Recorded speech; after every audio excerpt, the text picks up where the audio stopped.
Hi there, what's up? In this video, I'll give you a quick guide on how you can contact MoneyGram customer support.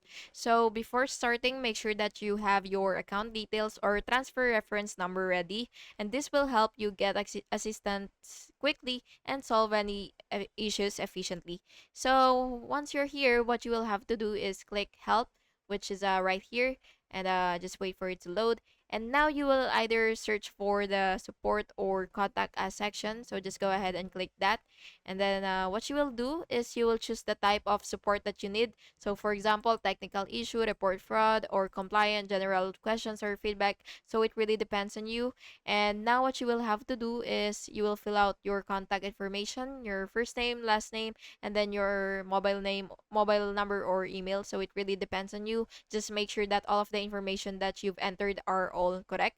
And then after all that, you will just have to provide them any additional information so that they will be able to process your request much faster. So for example, money transfer, just go ahead and click that, and then the send date, make sure to be specific, and the send country as well, and the receive country, and the transaction reference number. But it is completely optional, as you can see.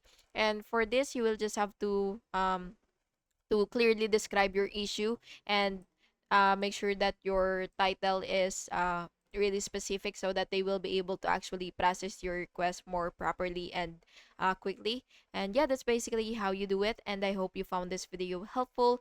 And if you did, please make sure to like and subscribe for more videos like this. Thank you and have an awesome day.